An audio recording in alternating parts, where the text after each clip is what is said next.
Hello bachcho, let's read the question. The bond angle of NH3, NH4 plus and NH2 negative are in the order option A, option B, option C and option D. So question में क्या कह रहा है कि हमारे पास ये तीन compound है NH3, NH4 plus and NH2 negative. हमें बताना है कि इनके बॉन्ड एंगल का करेक्ट ऑर्डर क्या होगा। तो सबसे पहले हम क्या करते हैं, जो हमारे गिवन कंपाउंड है इनका हाइब्रिडाइजेशन निकालते हैं, क्योंकि जो हाइब्रिडाइजेशन होता है उसका एक काफी अच्छा रोल होता है बॉन्ड एंगल डिफाइन करने में। तो वो कैसे होता है कि सबसे पहले तो हम हाइब्रिडाइजेशन कैसे निकालेंगे। सो हाइब्रिडाइजेशन अगर हमें निकालना है तो हम क्या करते हैं, स्टेरिक नंबर पता कर लेते हैं।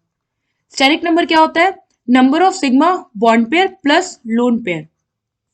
अब हाइब्रिडाइजेशन कैसे बॉन्ड एंगल से डिपेंड होता है कि अगर अपना कंपाउंड sp हाइब्रिडाइज है then sp2 and then sp3, उस केस में बॉन्ड एंगल जो होता है sp का सबसे ज्यादा होता है, फिर होता है sp2 का और फिर होता है sp3 का। अगर वो sp है तो उसका जो एंगल होगा ये होगा 180 डिग्री। sp2 के केस में एंगल होता है 120 डिग्री एंड sp3 के केस में जो हमारा एंगल होता है ये होता है 109 डिग्री 28 मिनट। एक चीज और, जरूरी नहीं कि हाइब्रिडाइजेशन सेम हो तो ये जो एंगल है ये भी सेम हो। अगर लोन पेयर होगा तो जो एंगल होगा हमारा वो एक्चुअल एंगल जैसे कि जो ये हमारा 180 120 है इनसे थोड़ा सा कम हो जाएगा, क्योंकि जो लोन पेयर होता है वो क्या करता है, बॉन्ड पेयर को रिपेल करता है। नाउ ये तो था हमारा फर्स्ट पार्ट बॉन्ड एंगल पता करने का। दूसरा पार्ट हमारा क्या है कि if hybridization is same,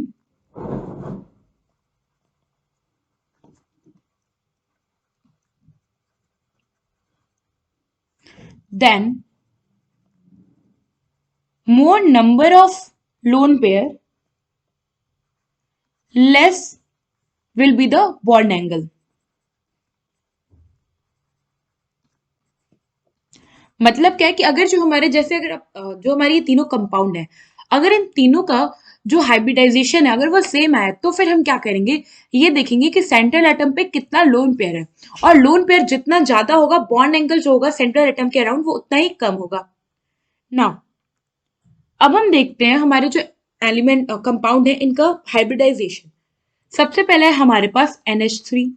now जैसे कि हमें पता है कि जो नाइट्रोजन है इस पे वैलेंस इलेक्ट्रॉन होते हैं टोटल 5 इस पे वैलेंस इलेक्ट्रॉन है और इसने क्या किया है, 3 हाइड्रोजन के साथ बॉन्डिंग कर लिया है। इट मींस कि अगर हम इसका स्टेरिक नंबर निकाले तो वो कैसे निकलेगा, स्टेरिक नंबर इसका क्या हो जाएगा,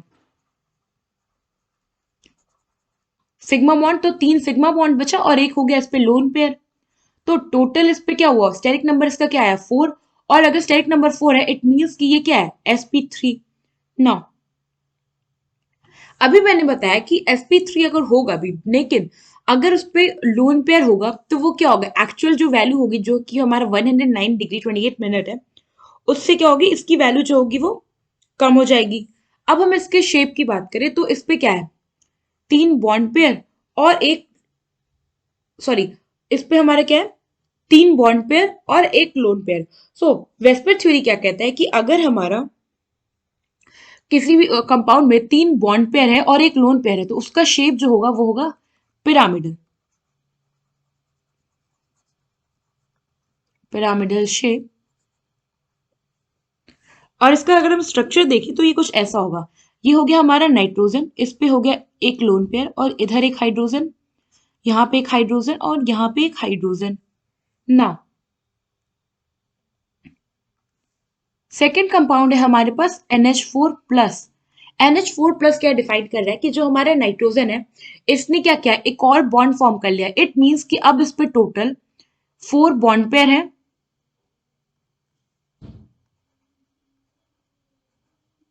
और क्योंकि इसमें 5 वैलेंस इलेक्ट्रॉन था, +1 क्या शो कर रहा है कि इसने एक अपना इलेक्ट्रॉन लूज कर दिया, तो अब इस पर टोटल हमारे 4 बॉन्ड पेयर है।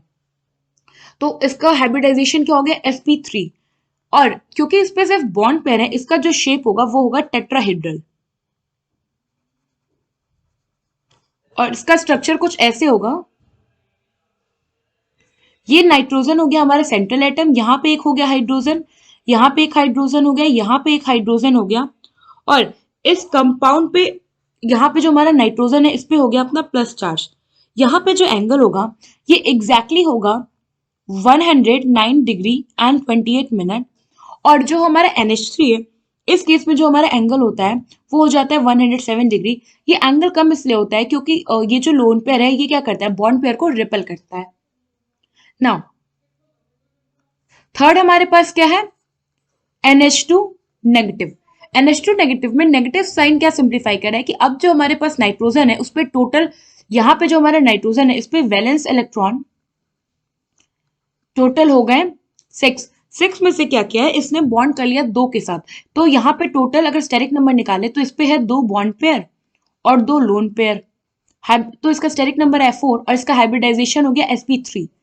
बट क्योंकि यहाँ पे 2 बॉन्ड पेयर है और 2 लोन पेयर है तो एज पर वेस्पर थ्योरी इसका जो शेप होगा वो होगा वी शेप। और अगर आप इसका स्ट्रक्चर देखोगे तो ये कुछ ऐसा होगा, ये हो गया हमारा नाइट्रोजन सेंट्रल एटम, यहाँ पे एक हाइड्रोजन हो गया, यहाँ पे एक हाइड्रोजन हो गया, ये हो गया हमारा एक लोन पेयर और ये हो गया हमारा एक लोन पेयर। और ओवरऑल इस चार्ज पे जो हमारा कंपाउंड है इस पे हो गया एक negative charge, just to showcase कि इसने क्या किया, एक इलेक्ट्रॉन इस पे और है। नाउ अब हम इनके बॉन्ड एंगल की बात करें तो क्योंकि हमारा हाइब्रिडाइजेशन सब में सेम है, हाइब्रिडाइजेशन सेम है तो हम क्या करेंगे, अब सेकंड पॉइंट पे जाएंगे कि नंबर ऑफ लोन पेयर किस पे कितने ज्यादा है। नंबर ऑफ लोन पेयर जितना ज्यादा होगा बॉन्ड एंगल उतना कम होगा। तो सबसे पहले NH4 प्लस की बात करें तो इस पे कोई भी बॉन्ड पेयर नहीं है, इट मीन्स कि इसका एंगल सबसे ज्यादा होगा, तो NH4 प्लस का बॉन्ड एंगल सबसे ज्यादा होगा। और आप ऐसे भी देख सकते हो क्योंकि यहाँ जो एंगल है वो एग्जैक्टली 109 डिग्री एंड 28 मिनट्स है ना। उसके बाद हमारा आएगा NH3। NH3 क्यों, क्योंकि इस पे क्या है, एक लोन पेयर है। और सबसे लास्ट में आएगा हमारा NH2 नेगेटिव, क्योंकि इस पे 2 लोन पेयर है इसलिए ये क्या करेगा, ज्यादा रिपल्शन करेगा और एंगल जो होगा सेंट्रल एटम के अराउंड वो कम हो जाएगा। सो ये हो गया हमारा बॉन्ड एंगल का करेक्ट ऑर्डर। अब हम क्या करते हैं, अपने ऑप्शन में से मैच करते हैं। तो ऑप्शन ए तो हमारा सबसे पहले इनकरेक्ट हो गया क्योंकि इसमें NH2 नेगेटिव जो कि सबसे कम बॉन्ड एंगल है उसका सबसे ज्यादा बता रहा है। उसके बाद ऑप्शन बी में देखो तो ऑप्शन बी का जो ऑर्डर है एग्जैक्टली वही ऑर्डर है जो हमारा आया है। ऑप्शन सी भी इनकरेक्ट क्योंकि इसमें NH3 का सबसे ज्यादा बॉन्ड एंगल बताया, और ऑप्शन 4 भी इनकरेक्ट क्योंकि इसमें भी NH3 सबसे ज्यादा बॉन्ड एंगल है। सो यहाँ पे ऑप्शन बी जो है हमारा वो करेक्ट ऑप्शन है। आई होप आपको एक क्वेश्चन समझ में आया होगा। Thank you.